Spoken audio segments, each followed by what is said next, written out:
Can I just start by saying thank you to all the people who've invited me and allowed me to be here today. I'm not an expert. I'm somebody who's journeying through life, still learning from other people. And I'm really looking forward over the next couple of days to finding out more about what you're all doing, what you're all involved in, and hopefully leaving here with a few more friends. I started working in intergenerational work almost exactly 20 years ago. Prior to that, I was involved with young people with learning disabilities and then worked for the Red Cross. And so I've always had a very strong passion and interest in the rights of people, but also the contribution that we can all make as citizens.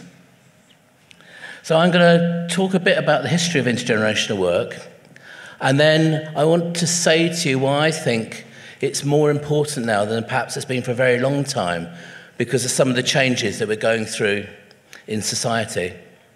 I've only got a certain amount of time, but what I will do is make sure there are some links. The lecture I've written has got a lot of references with it, and also I can provide information for anybody, and because I'm going to be here, it gives me a great opportunity to talk to people and answer any questions.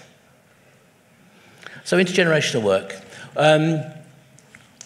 I started in 1996, and we had 3 projects with 9 volunteers, working in primary schools, supporting young children. It was a very tiny beginning, but sometimes you experience things that you know are right, and very quickly we started to make international connections, particularly with America and with Spain and Germany, who were the leaders then in intergenerational work. And we learnt a huge amount from what was actually going on internationally. And this is where I give you my warning, because although the background to this is culture, I have to say to you that the things that we do are also determined by our own culture. I can only talk to you as somebody from the UK, and that's my background. What I say won't necessarily work for you in your own culture. What it will do will be to give you some ideas to hold a mirror up, which you can think about, which you might be able to apply. So I'm not saying that everything I say necessarily would work in Poland or Germany or anywhere. What I will say is it works in the UK, and maybe there are things there which actually will help you in terms of what you're doing to think about things differently. The common definition of intergenerational practice that's used across Europe is that intergenerational practice aims to bring people together in purposeful, mutually beneficial activities which promote greater understanding and respect between generations and contribute to building more cohesive communities. Intergenerational practice is inclusive, building on the positive resources that young and old have to offer each other and those around them. So how has intergenerational practice developed? The first recorded examples we can find of intergenerational programming were in North America in the late 1960s and 70s. And they developed as a result of a growing belief that social and demographic changes were contributing both to a reduction and an alteration in the interactions between older and younger people, and to an increase in negative age-related stereotypes. Those of you who watch American films will know that the 60s was when families started to live thousands of miles apart. You can no longer assume that people were all living in the same place, and that started to change the whole nature of familial relationships.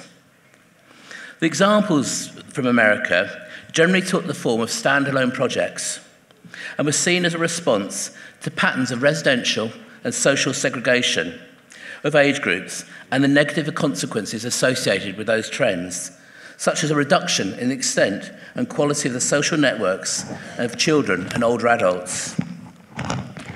During the 1980s, the purpose of intergenerational programming began to change as it started to address the problems perceived as affecting 2 vulnerable populations: children and young people and older adults. These problems were described as concerns. Okay, who's stolen the next page?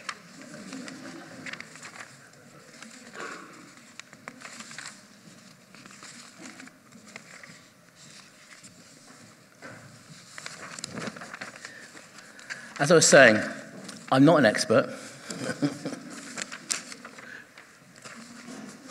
but at least I remembered to number the pages. These problems were described as concerns about low self-esteem, drug and alcohol abuse, poor academic performance, isolation, the lack of appropriate support systems, unemployment, and the lack of familial and social ties. Early in the 1990s, the scope of intergenerational work broadened still further in an attempt to use it as an agent to revitalise communities through action programmes to reconnect the generations. The early 1990s was when we first started to talk about the demographic time bomb, and people became very anxious because less children were being born in families, but people were living much longer. So our families were going from being short, our society was going from being a triangle based on a lot of old people to a much longer 5-generation structure. And people became very scared about how we'll be managed in the future, because age was automatically associated with need. And the 1993 European Year for the Elderly and Solidarity Between Generations was set up against the background of that concern, that we really felt that people worried that it was going to lead to generational conflict for increasingly scarce resources. And what the 1993 year proposed was an asset-based approach. Those of you who are involved in community development will know there's 2 ways that people think about communities. One is you go in and you think about all the things that are bad, all the deficits, all the things that people don't have. If you take an asset-based approach, instead you look at all the things that community already has, which are good, which are positive, which they can offer and they can build on. And intergenerational work has always been about the assets, the things that we can do for ourselves, the things that we can do for others. And it recognises and acknowledges that people have many skills and abilities if only we give them the freedom and the permission to use them. In Stoke-on-Trent, we started with our first 9 volunteers, and we began to think about where was the biggest issue for our children and for our older people. And we have an education system in England where you go to primary school until you're aged 11, and then when you come back after your 11th year, you transfer to a secondary school. Now what that means is, as you grow up in a school with a teacher who you know well, with a class of children that you know well, you've been together for a long period, and then you get to July, and you go to sleep, and you wake up 6 weeks later, and you've gone from being the biggest child in a small school to being a very small child in a very large, much more complex institution. And for us, many of our children started to fail at that transition. It's a really difficult change to make because you don't understand the rules, and suddenly you're surrounded by all these large children, you don't have a consistent teacher, and that's where many of our children were losing confidence, losing self-esteem, and that meant they were going to fail in the future. And so we recruited, and we worked initially in 14 high schools. We recruited over 150 older volunteers, each of whom went into a school and worked with 1 or 2 young people half a day a week for the whole of their first year in secondary school. And they weren't there as teaching assistants, they were there as adults who cared about the children, encouraged them, acknowledged their success. And the thing that the children always really struggled with, they cared so much about those young people, they went there and gave all their time for nothing. It was a gift they wanted to give. The older people benefited enormously. Their physical and mental health improved. They became much more involved in other educational activities, and it got a huge stimulus for them in terms of their mental health and well-being. And the community improved as well, because at that time, our communities were very, very negative about our education system, our schools, and these old people became champions for the schools. It was evaluated and researched by Manchester University, and at the end of it, we could show that the young people had not only achieved better, they were much more confident, and also they had aspirations for the future. And when we track these young people, and this scheme has been running for quite a long period of time now, it actually enabled them to get better education and better jobs, and has changed their whole lives. Because the one thing we know in the UK is there's a very strong correlation between your education and how well you do, and how you will achieve for the rest of your life. So if we can give people a good education, we can give them a good experience of growing older.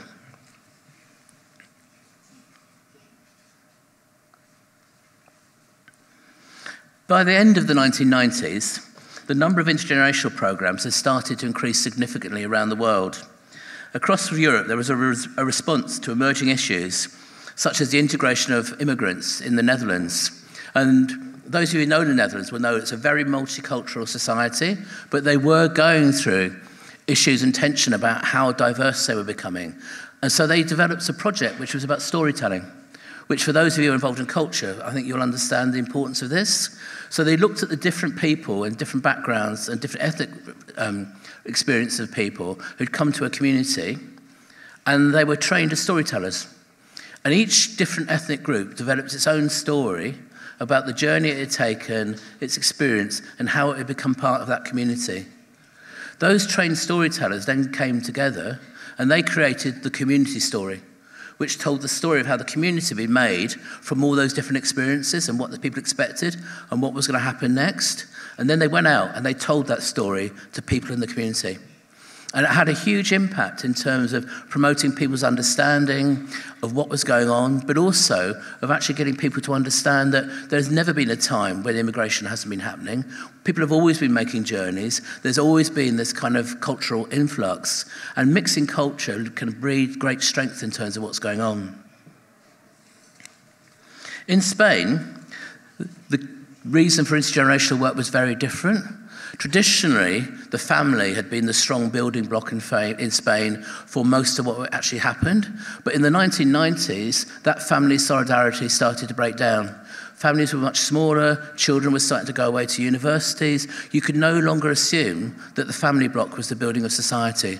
And so people had to actually start to think about what their communities would look like, how their society was going to operate as these changes came through. And that change in familiar structure has been a very strong thing across the whole of Europe. And I suppose one of the other significant things that happened was in 1998, people from 25 different countries came together in Germany. And out of that, we developed the Intergenerational Consortium for Intergenerational Programs, which is the global organization involved in intergenerational work. And when we did the first study with UNESCO, we had a really diverse group of countries involved: Japan, China, Palestine, Cuba, America, Germany, the Netherlands. And you wouldn't think there'd be great similarity. And you would think in Japan, there was still this very strong structures, that intergenerational work would be irrelevant. One of the strongest intergenerational networks in the world now is in Japan, because they're also having to think about what their society is going to be as things change. And the biggest issue in Japan is that it's a rapidly aging population, where if the birth rate doesn't increase, by about 3100 AD, Japan will have no people living there anymore. Because actually people are not being born, the society's changed, and they have to rethink what the model is of how they're going to live together in what is now a sixth-generation society. In 2001, the Beth Johnson Foundation launched the UK Centre for Intergenerational Practice to provide a focal point to build a systematic knowledge base and understanding of intergenerational work in the United Kingdom. And more latterly, our work has been Europe-wide. The growth of interest in practitioners was accompanied by the government in the United Kingdom, increasingly recognising the importance of intergenerational work. And in 2003, the Welsh Assembly, when they did a consultation on their older people strategy, identified intergenerational work as one of the core themes that had to be a part of their strategy for an older population. People grow old in the context of the generations and the people they live alongside. You don't suddenly start living just with old people because your age has changed. And so you have to always see people in terms of an aging community and an aging society. And in 2008, Wales became the first country in the world where the government adopted a formal intergenerational strategy as a core part of their national policy. The growth of interest in the United Kingdom has been mirrored by a global recognition of the importance of intergenerational approaches. An analysis of over 120 programs in Australia identified sets of clear benefits for participants, similar to those later recorded in the UK.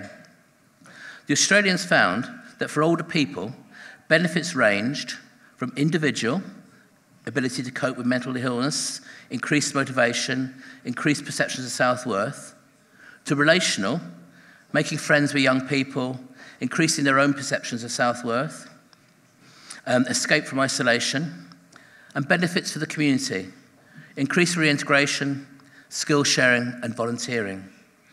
For young people, the benefits noted included increased sense of worth, self-esteem and confidence, access to adults at difficult times to support them, an enhanced sense of social responsibility, better school results, less involvement in offending and drug use, better health, improved school attendance, and greater personal resilience. In 2003, the United Nations, in their youth report, reported on the importance of intergenerational approaches to addressing poverty and economic activity. And they commented that the greatest challenge facing our society now is the transition of intergenerational inequality. One of our biggest difficulties is that inequality tends to pass through families, through people at disadvantage, and we need to break that strand if we're to create a more equal society. There's been a similar interest in Europe, and 29th of April has now been designated as the European Day of Intergenerational Solidarity. It is celebrated all across Europe. 2012, the 10th anniversary of the Madrid International Action Plan on Ageing, was designated as the European Year of Active Ageing and Intergenerational Solidarity. Under the leadership of Age Platform Europe, 2012 is used as a launch platform for the age-friendly European Environment Programme that promotes the importance of developing places that promote positive relationships between people of all ages. It has developed in synergy with the World Health Organization Age-Friendly Cities and Community Programme, now relaunched as Age-Friendly World, which states that an age-friendly world is a place that enables people of all ages to actively participate in community activities. It is a place that treats everyone with respect, regardless of his or her age. It is a place that makes it easy to stay connected to those around you and those you love. It is a place that people stay healthy and active even at the oldest ages. And it is a place that helps those who can no longer look after themselves to live with dignity and enjoyment. In Wales, we have actually embraced this vision of an all-age friendly place, and the Welsh Government have now made a commitment to become an all-age friendly nation. And every local authority and every community in Wales is now practically working towards exploring how it can become more age-friendly, or in fact perhaps more people-friendly is a better way of describing it, to make sure that everybody is recognised for their place, their contribution, and what they can contribute to society. So my second question is, so why are intergenerational programmes increasing in importance? In 2010, the European Centre for Policy raised a number of potential concerns. These included that people of different ages did not readily share a common perception of what was best for society, that there was a common belief that older workers were restricting the employment opportunities for young people by taking jobs, and that governments were performing badly in promoting better understanding between the generations. These factors were of particular concern given the worsening economic climate and the need and the impact it was having, particularly on youth unemployment. There's been a big conversation which is continuing in Europe about the nature of our society. And so there's been an increasing debate about how intergenerational approaches can contribute to promoting social and community cohesion. And there's a broad base of work exploring issues of intergenerational solidarity that needs to be highlighted.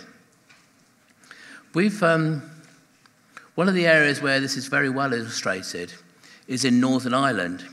And you'll be aware that in Northern Ireland there has been sectarian violence between Protestants and Catholics for actually hundreds of years, not just tens of years.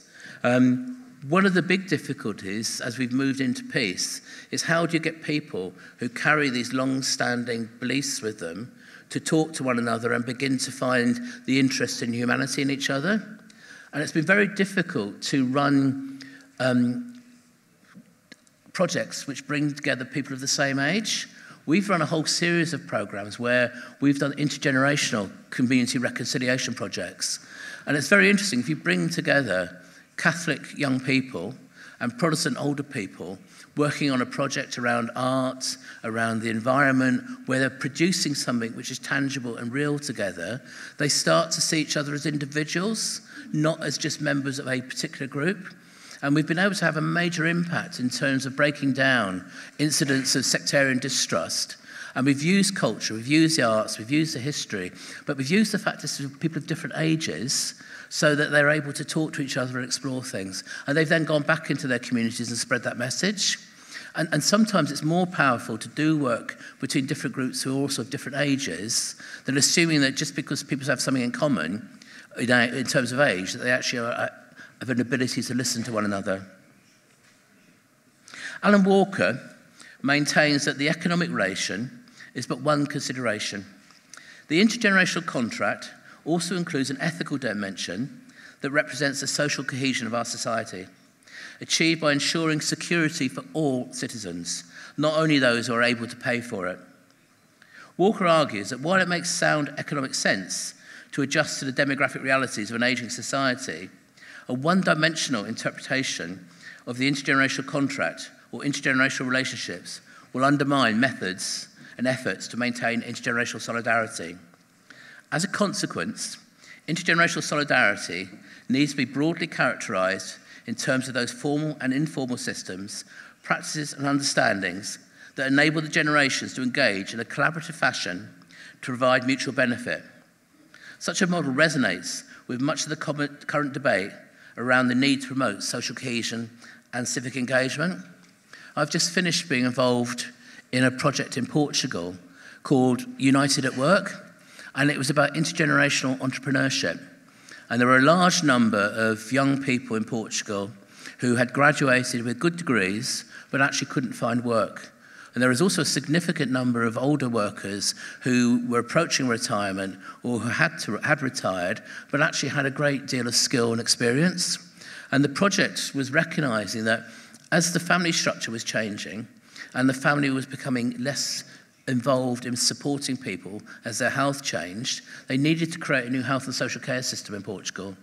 And so this large European-funded project brought together young entrepreneurs and old entrepreneurs to start to design social enterprises that could actually make an effective contribution towards the health and social care system in Portugal. And of course, they brought the young and the old brought in different skills.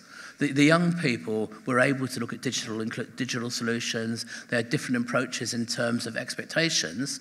Many of the older people had great skills in terms of organisation and management. And the combination of the two produced some fantastic projects, a number of which have actually gone on and now being launched and are providing employment for people, which would not necessarily have worked if we'd just gone down a monogenerational model of entrepreneurship. And certainly now, one of the big things that we're seeing in the UK is that older people are becoming very successful as entrepreneurs, often working with young partners. The Joseph Rowntree Foundation and LETKI accord most closely with this wider concept of social cohesion and state that the economic status of the community is one of the strongest influences on social cohesion. Poverty has a more corrosive effect on cohesion than either ethnic or generational difference. Therefore, they argue, it is important in developing intergenerational activities to promote solidarity, to consider activities that not only seek to build positive relationships, but also seek to encourage aspiration and achievement and break intergenerational cycles of poverty. It's not just about the generations getting on well together, it's about the generations creating better economic and social circumstances for each other and themselves. One of the most successful intergenerational programs in Germany was underpinned by both an economic and social imperative to develop a sustainable future for the community.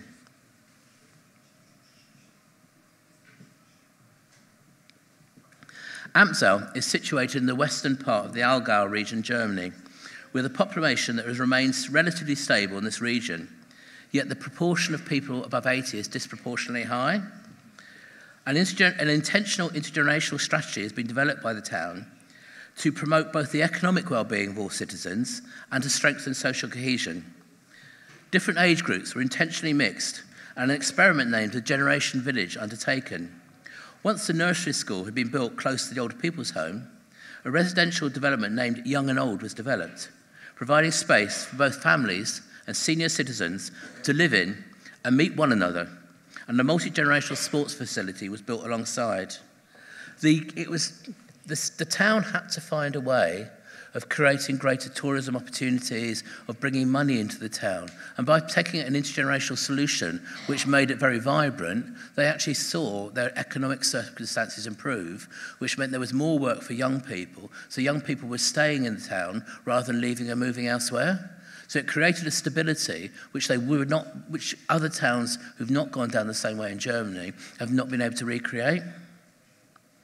Measures to foster intergenerational practice in Germany are strongly related to programs aimed at strengthening civil engagement, active citizenship, and voluntary work, as many programs, initiatives, and projects are trying to engage citizens of all age on a voluntary basis. The German federal model program, Multi-Generational Houses, has transferred the cooperation of the generations from private to public settings.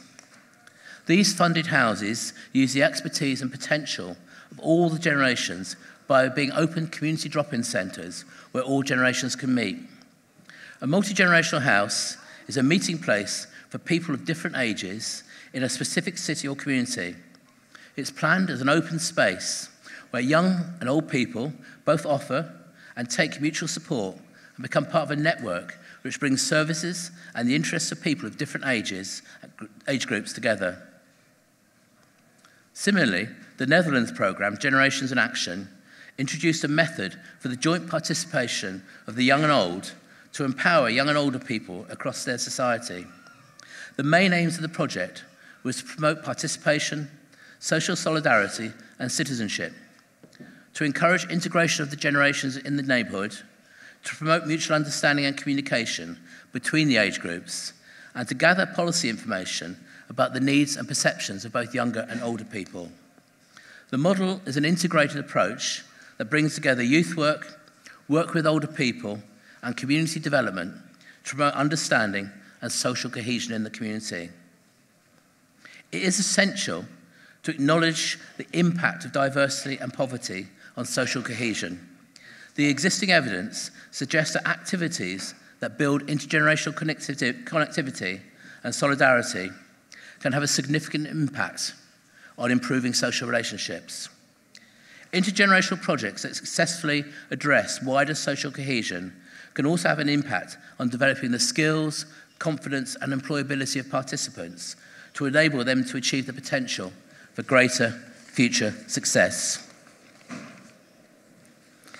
The programmes, and I've just taken a few numbers examples described above, have in common that they highlight a view of citizenship that involves people of all ages as active participants in local issues. Social cohesion works effectively at both the community and neighbourhood level, and the activities described reflect this as socially inclusive approaches to building community networks. The contribution of intergenerational activities towards building a more cohesive and caring society is difficult to question. The greater challenge is to locate these approaches alongside broader social programmes that are also addressing other challenges to social cohesion, such as reducing poverty and disadvantage. At a time when Europe is experiencing major economic, social and technological change, it has never been more important to engage the generations in helping to build the foundations of our future communities. In the UK at the moment, it feels as though we are at a critical crossroads. Relationships between our generations are probably under greater stress than at any time since the end of the First World War. Work on intergenerational solidarity has a major contribution to developing a fairer world which creates greater equality and delivers the United Nations vision of a fairer society for all ages. The pace of change may be greater now than at any time in history. Technology, work, communication, transport, family structures are all evolving. This is a time of political instability, massive challenges across the world, and many young people feeling uncertain about what the future holds for them. Our challenge is not to rebuild the past, but to learn from the past and each other how we can make sure we develop a fair and equal society for the future. An intergenerational approach and an ongoing dialogue and support between the generations is one of the most important tools we have in creating a fair society for the future. And I just want to close with a quote from Kofi Annan. "No one is born a good citizen. No nation is born a democracy. Rather, both are processes that continue to work over a lifetime." We need to create a fair society where the contribution and role of all generations is valued, is taken into account, and is used as a foundation for the future. It's not about any one generation being right. It is about finding a solution that works for us now and works for the people who are coming after us. And I suppose when you look at the environment, you look at what's happening at the moment, if we don't have that conversation between the generations, if we don't see ourselves as properly taking true control and responsibility for the world we live in, then our society is at risk of becoming more fragmented, less fair, less equal, and less healthy. Thank you very much indeed.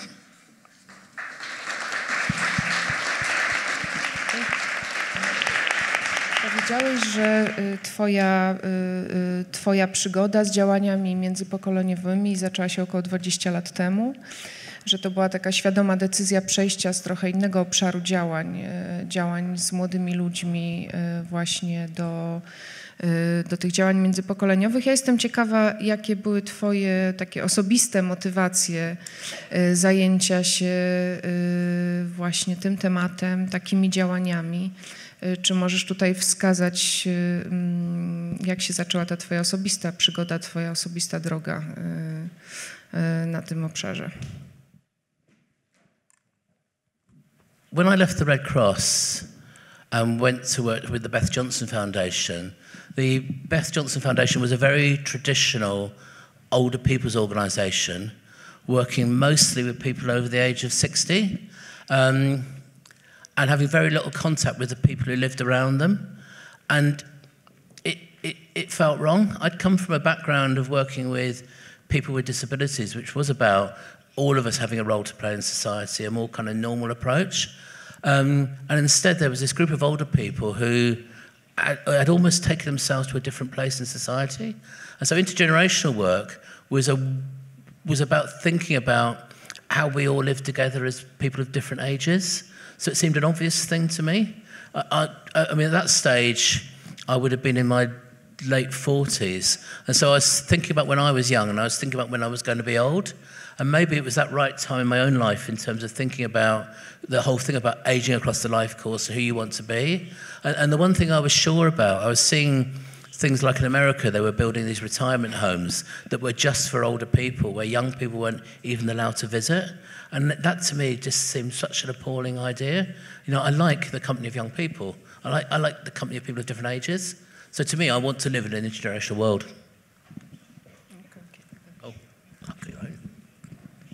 Okay, so bardzo proszę o pytania z sali. I bardzo proszę o mikrofon dla pani, która podnosi rękę.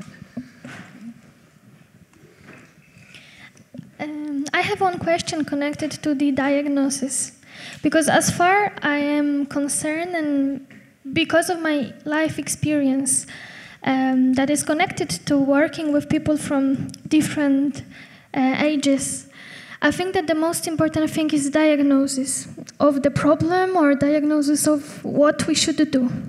So my question is, how do you do this? How do you diagnose that this certain society needs this particular actions to be taken to just, I don't know, right project actions just to make it happen, because I think the point is not to lead or coordinate a project that will not change anything. So I think that the diagnosis of the problem or of the community, of the people, of the area is just the basic. So my question is how to do this in the right way to obtain success, because you gave us many very valuable examples of, I don't know, Spain or different countries, and of the actions that at the end of the day were successful because of, I believe, the right diagnosis at the beginning. Thank you. It's really interesting because most successful intergenerational projects come from people who are working within a community where the people who live there have identified that this is something that they want to change or to do. So, I mean, we're working on a program now around all age-friendly communities. Our first step is we go in and we have a community conversation. We don't, from the outside, say what we think they need. We go and facilitate them.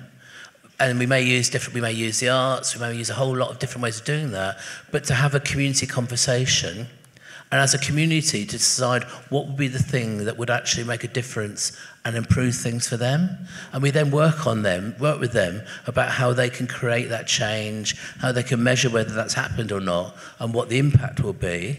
And then we would continue to work with them on a kind of a cyclic model over a long period of time. So we're using principles of kind of community, or you would probably call it cultural animation here. And the big thing that we've learned over the years is, as a professional, you can't go in and tell people what this problem is. You have to go in and help people identify themselves what they want to change, because that's how you create real change. So, but also, if I'm honest, some of it sometimes is driven by who will actually give you funding. So you've got to, there's a kind of pragmatism. So what you try and do is look at where there's financial support available, look at what people want to do, and bring those things together. And I guess that's the other reason why intergenerational work always seemed really valuable to me, because there's only a limited amount of funding around. But if you can use that money to benefit young people, old people, and maybe people with disabilities, so lots of different groups are getting benefit from the same money, you get a much better outcome in return than if you're just spending it just on children or just on older people. So a lot of our successful projects, the money was actually meant to be only for children, but we actually managed to benefit lots of other people as well. And that was important too, in terms of people seeing that things were changing. But you're right, I mean, diagnosis is important, but what we've learned, we do a lot of micro grants, so we just give small amounts of money to community groups to do what they think is right, and they often do a much better job than we do as professionals, because you have to trust people. And the biggest difficulty we've had is getting funders to be prepared to trust communities to make their own decision. Does that kind of... I think we probably agree. Yeah. Tutaj mamy kolejne pytanie.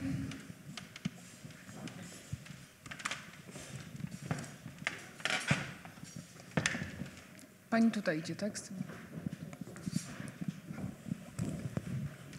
Z taką małą prośbą, czy mógłby Pan troszeczkę więcej powiedzieć o tym projekcie Wspólnie w zawodzie, o którym Pan mówił? It was set up by a Portuguese philanthropic organisation called Santa Misericórdia, and they have a long history of doing work in health and social care, and did a progress funding application where they got quite significant money to work, and the main project was in Portugal, but they also had a link in Spain as well to kind of test this model out. And what they did is they ran a very they put a big advert out asking people who would be interested in becoming entrepreneurs to apply, went through a long selection process and ended up with about 100 people of different ages who wanted to work on the programme. They then brought in a specialist Portuguese organisation who were experts in entrepreneurial development and trained these people to become entrepreneurs. And then they started to develop their own kind of ideas and develop their kind of partnerships with each other. Do people know Dragon's Den? We won't know. Do you know Dragon's Den? It's an English program where entrepreneurs develop ideas which they pitch to people for money, and then they get financial support. Well, this worked on the idea that each group had to develop their own idea. They then went and presented it and had to convince a group of health and social care professionals that it was a viable idea. And then those ideas that were felt to have opportunity were then given financial support for the first year to develop. And the idea was that that would enable them to get that kind of pump priming funding. And then out of that, a number of those projects then went on. I can make sure that I send you some links for more information on that project. It was evaluated, it was written up, it finished about a year ago, and it was, some of it was very successful. One of the bigger issues that came out is about different learning and work styles. And one thing is that older workers are much more used to work on a single project at a time, whereas a lot of young people now multitask. They do a number of different things because that's the way they've developed with technology and things. And so we had to spend a bit of time getting people to understand the different approaches and what actually made good work, because the cohort we belong to, we pick up values without realising it, and that may mean we have very different work styles, different ideas about quality. So you do have to get people to understand where people are coming from and listen to each other. But the project ran for 2 years. It was quite a big, successful project. Dobry, Krzysztof Magdziak, Gminny Ośrodek Kultury Górzno. Mówimy tutaj o takich rzeczach demograficznych, znaczy nie, mówimy o rzeczach miękkich, o takich miękkich rzeczach jak wzmocnienie młodzieży, osób dorosłych, seniorów, tak? Że oni wychodzą, nie pozostają samotni. Młodzież też aktywnie uczestniczy, stara się, no, generalnie wzmacnia się w relacjach międzyludzkich. Mówił Pan o pracy takiej od 20 lat, o tym, że kraje czy Anglia, czy Walia, Irlandia, Portugalia, Niemcy, widząc ten problem międzypokoleniowy, zaczęli się zastanawiać, zadawać sobie pytania. Moje pytanie z jednej strony to jest to, czy to były organizacje obywatelskie, czy tak zwany trzeci sektor, stowarzyszenia, fundacje zadawały sobie te pytania, czy to były takie bardziej twarde, ministerialne programy. A z drugiej strony mam takie rozważania czysto twarde, takie fizyczne przełożenie, czy po tych 20 latach były prowadzone badania albo konkretne wymierne liczby, tak, bo na temat tego,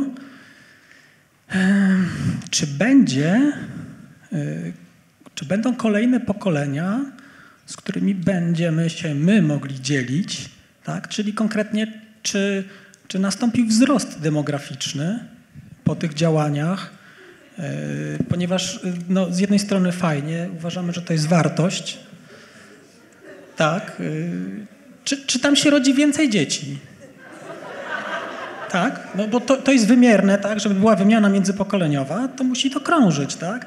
I tak jak pani dyrektor Narodowego Centrum Kultury wspominała o tym, że te pokolenia się wymieniają 25-30 lat, to musimy mieć dla kogo to robić. Więc myślę, tak jak wszyscy zgromadzeni tutaj mamy taką wartość, że to ważne są działania, to tak moje pytanie jest takie, czy to drugie już pytanie jest jedne, czy to są te twarde ministerialne wsparcia, czy to były pomysły trzeciego sektora, a z drugiej strony drugie pytanie, czy są jakieś wymierne efekty, czy wymierne, przeliczalne na ilość osób? Dziękuję.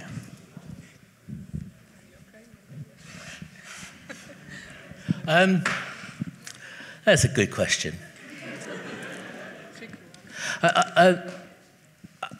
I'll give you an answer which is as long as your question. In terms of how it's developed in lots of different ways in lots of different places, and not necessarily in any one way. And it's been about something that people, through their own experiences, have often felt to be true. So there's as much intergenerational work that's come from youth organisations as has come from older people's organisations. It's not just about older people trying to kind of impose, and I think that's really important, when we first started working, one of our big concerns was it seemed to be mostly about older people volunteering to kind of encourage young people to behave in a certain way. And that's why the idea of mutual has always been so important to the work we do. It's got to be about people working together, learning together and sharing together. It's not about anyone's values being more important than anybody else's. I don't believe I've ever come across a project which has been encouraging people to have more children. I think some of the projects are more in response to the fact that people have made a decision not to have more children because of their economic circumstances or just because of the way our society is developing. What we do have is a big body of evidence around the impact of projects. There is a journal, the Journal of Intergenerational Relationships, which we've been publishing, I think, for 14 years now, which is both academic and from the field, where it collates all of the research across the field. The big body of evidence, particularly in the States, but a lot of it is still around addressing issues, because it's easy to measure an issue. I mean, a lot of work in America about obesity, because young people have actually, there is a major obesity problem, there's a problem over diet and things. So there's a project called OASIS, which has been running for a number of years now, where older people are working in high schools around helping people to live more healthy lifestyles, and that's had an impact. Now, hopefully, these more healthy lifestyles will produce people who are more active, who may go on to have more children, but we don't know that at the moment. But certainly, we've never advocated increasing the birth population as a way of generating. But there is a big thing you have to remember, though, which is when we talk about society, we talk about the young, the middle, and the old, and society is much more complicated than that. I mean, one of the things that's happening is many older people now are actually working much longer. So part of the way that we're addressing the fact there are less young people is older people are working longer in society, contributing longer in society, which also means that they tend to stay healthier longer as well. So we have to have a different conversation, because we live in a society now which is 5 generations. And also, I mean, my mother was a grandparent at 34. I mean, for her, the idea of a 20-year generation would, she was a great-grandparent at 51, and that's not uncommon in some parts of the UK in the past. Even the concept of generation is a difficult one to pin down. And we used to spend ages, because people always wanted to have a definition of what was old and what was young, and I don't know how you define old and young, because it's more about people's attitudes, what they want, how they address their place in society. I would like to talk to you later, please. Czy to już wyczerpało dla pana? Jest pan usatysfakcjonowany odpowiedzią? Okay. To bardzo proszę o kolejne pytania. Zachęcam, jak państwo widzicie, Alan Hatton jest w stanie odpowiedzieć na bardzo trudne pytanie. Proszę. Dzień dobry, Andrzej Hrabot z Kielc, z aresztu. Ja chciałem zapytać, czy pan ma doświadczenia w pracy z osobami, które doświadczają różnych patologii społecznych? A lot of work, there's a lot of work in the UK and in America now around issues where the parents are drug takers and the grandparents or older relatives have become the primary carer. So there's a huge amount of work now around where it's the older generation have actually taken over the parenting role, because the parents of the children are either in prison or are actually regular drug users. Interesting, just thinking. Most of the work actually tends to be preventative.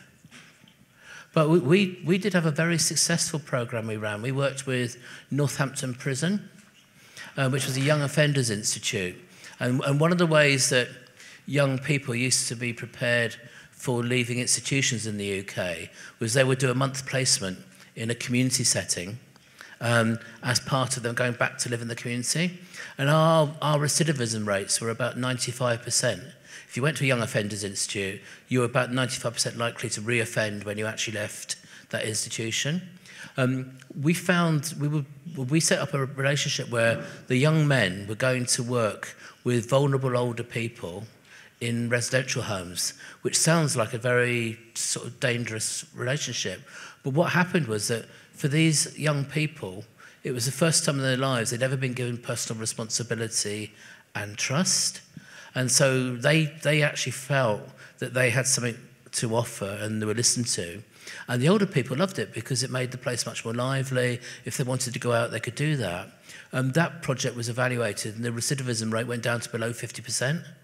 And when we tracked people years later, they could say that being given that trust for the first time in their lives actually was a major change. But I would have to go away and actually do some work to answer your question, I think. Ja rozumiem, Małgorzata Bednarek-Lądek, Strój Centrum Kultury i Rekreacji. Chciałabym się spytać, który z tych projektów, bo rozumiem, że pan cały pracuje, ponieważ ta praca sprawia panu satysfakcję i jest takim motorem życiowych działań. Ale który z tych projektów wspomina pan tak najbardziej? Na przykład dzięki ludziom, których pan spotkał podczas realizacji tego projektu, oddziaływań, jakie ten projekt wywarł w otoczeniu, no bo zawsze tam do czegoś wracamy, co nam daje energię do kolejnych projektów.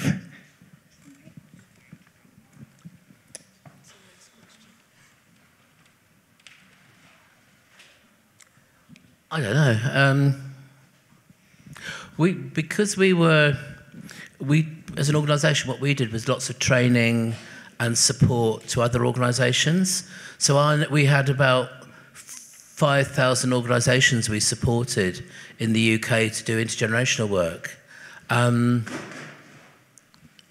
The one that I probably have talked about the most and value the most is another organisation that we helped called Magic Me. And they're an arts organisation that was set up over 21 years ago and have been doing intergenerational arts work for 21 years, mostly in Tower Hamlets in a very deprived area. And they train artists to go in and it's very much a cultural animation model. And I think their work's been fantastic. And we've worked with them about developing resources, evaluation, promoting their work. And the woman, Susan, who leads it, has been there for over 20 years, absolutely committed to intergenerational work, and is a great sort of champion. I suppose one of the reasons I struggle to answer the question is that although I've done intergenerational work, that's only been a part of the things I've been involved in. So there are other things that I'm also done which I would be equally proud of. Because intergenerational work was part of the way we were trying to change the way people think about ageing. I think getting Wales to adopt a national policy on intergenerational work, I think that was pretty smart, actually. And then they get them to let me write it. Hi, I'm Tomasz Wlodarski from Małopolski Instytut Kultury. I'd like to dwell a little bit on the question about children. I know the projects are not about the children, I understand, because the output of the project should be cohesive society. That's how I understand, that's what you said. And my question is, did it work? I mean, was it really tangible impact that actually you've made that this local society was more cohesive in a way? I mean, I'm asking because obviously about the Polish context, education about culture could be a tool for us. That's how I understand it.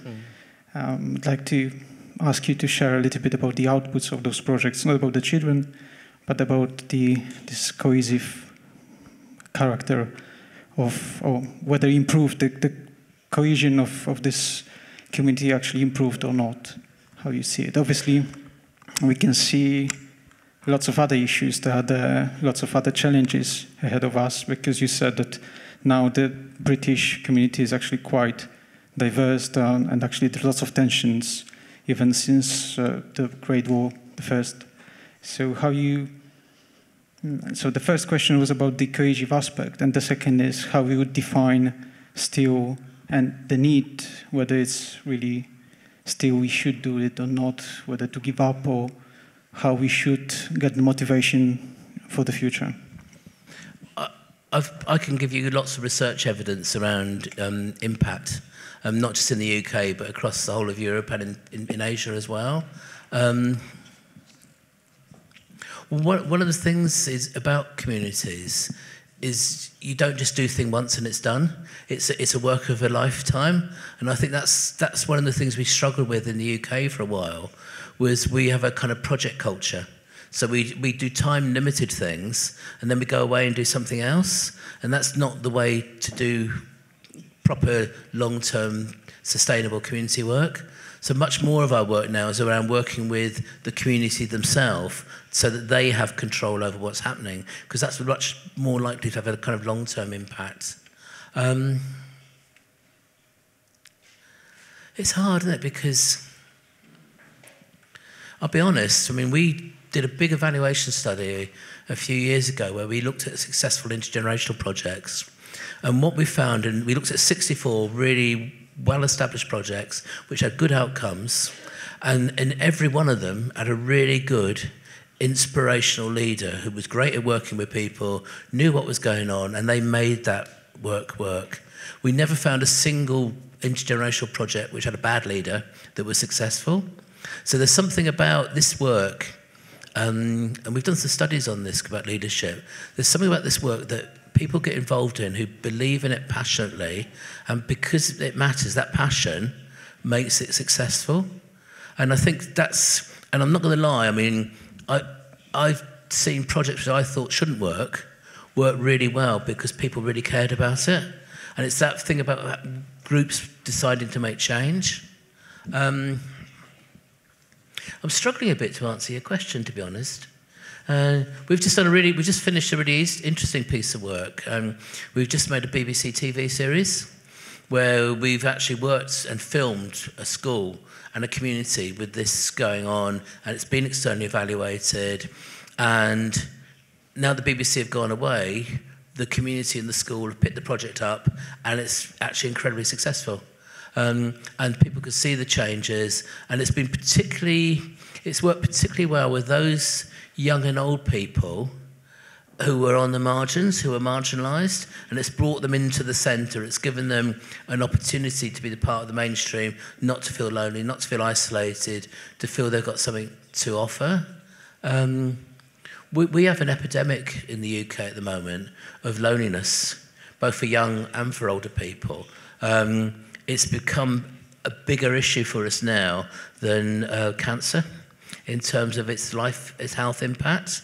And this work has a huge impact in that area of building sort of social relationships, which will help keep people healthy. And we also know that there are many, many young people who experience loneliness in the same way. And it's really interesting watching this BBC series, which is on YouTube if people want to watch it. There are younger and older people sharing their experiences of being bullied, of being lonely, and managing to help one another through that. But the big difference, of course, is that if you're young now, social media is used such a lot as an agent. It can be very negative in terms of how that affects people. Society doesn't stand still. I did a piece a while ago where we were writing about this kind of idea of a golden age of community. And there's never been a golden age of communities. The world's never really been wonderful. What happens is we all suffer from nostalgia.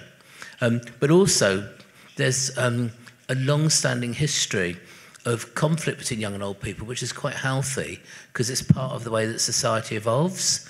And the furthest back I've gone is I found a inscription on a stone in North Africa, dated 4000 BC, which actually says, the world is going to ruin, young people no longer obey their elders. Now that's 6,000 years ago. You know, they were probably busy doing intergenerational work then, trying to kind of work out why the young weren't doing what they were meant to be doing and things. But actually it's quite healthy having tension. This isn't about kind of consensus. This is about people understanding each other and respecting people having different positions. And I think that's the bit that people confuse sometimes. It's not about us all thinking the same. It's about us actually respecting the fact that we think differently. Ja teraz, korzystając z tego, że zostało nam jeszcze 5 minut, chciałabym zapytać,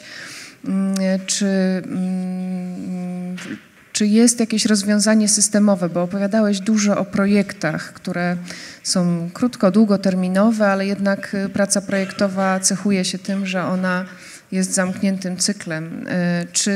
Czy znasz w Europie lub w Wielkiej Brytanii takie rozwiązanie systemowe, które zostało wprowadzone i trwale funkcjonuje, dotyczące współpracy międzypokoleniowej, łączenia pokoleń, które według Ciebie jest cenne i rokuje na przyszłość, które Ty szczególnie cenisz? Yeah, I think we've been working with the World Health Organization for 10 years now on the work they're doing around age-friendly cities and communities. And originally it was just about cities. It was a city model. And now they're talking about communities. And we've launched and set up a UK network around age-friendly cities and communities.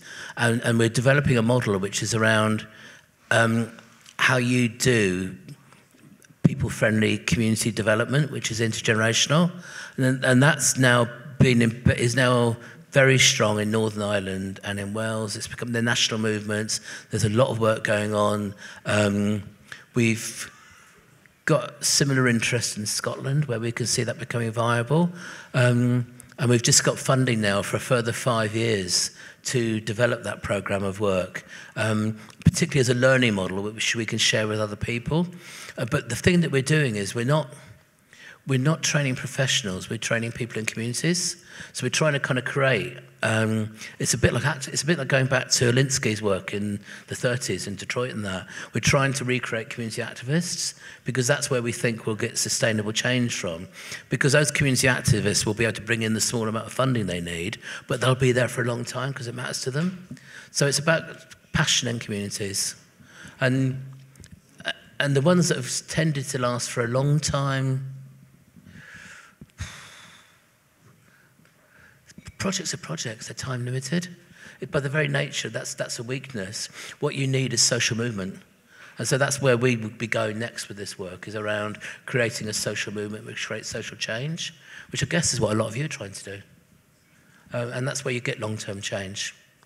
One of the best things I did years ago is we were very involved in work with health around an ageing well model, and it was a very traditional model where you had a paid volunteer, you had a paid member of staff who trained 8 or 10 volunteers, and they supported a number of groups. But every 3 years, if you didn't get the funding renewed, the whole thing stopped. And so we took the money, and instead of actually training paying professionals, we developed an accredited training for people who lived in communities. And so in Staffordshire, we trained over 300 volunteer group leaders, and most of those people on average would do 8 to 10 years work running local community groups, massive impact on health, falls prevention work. We were able to use it in terms of supporting people if we needed to get messages out, a lot of work around physical activity and things. And that programme probably paid for itself 25 times over. But it wouldn't have worked if we'd actually gone down. So I think there's a bigger issue for me at the moment, which is about thinking differently about how we do things, because in the UK, we've forgotten a little bit about why we all got involved in this work. And because of austerity and money's got more difficult, there's a risk that organisations become more worried about surviving than about why they were set up in the first place. You know, the organisation is only important if it's actually creating real positive change for people. And I think the charity sector in the UK has to stop and really think a lot about where it's come from. When I went to work for the Red Cross, I did the reorganisation of the Red Cross when it became a single charity in the UK. It used to be 122 separate charities. And in the 1980s, we had over 90,000 volunteers working for the Red Cross. By the 1990s, when we started to talk about having professionals, bringing people in, needing to raise grant money, that number had fallen to 30,000. Because we were making people believe that if you weren't a professional, you didn't have the right things to offer. And what we're trying to do now is to actually get back to where we were 40 years ago, where it's about supporting people who want to do things. It's not about professionals being paid a lot of money to do things to people. And I'm a long-term Labour voter, but the Labour government in the UK did our community sector a massive disservice because they poured huge amounts of money in, changed things dramatically, and then of course as soon as the government changed, all that money was taken away and all of those good things went with them. And you've got to be really careful. I mean, if there's one thing I've learned over the years is that money isn't always the best thing to happen. Sorry, I turned into radical. Yes, it was radical. Thank you very much for your lecture, for the discussion. Dziękuję Państwu bardzo za udział w tym spotkaniu i przekazuję głos.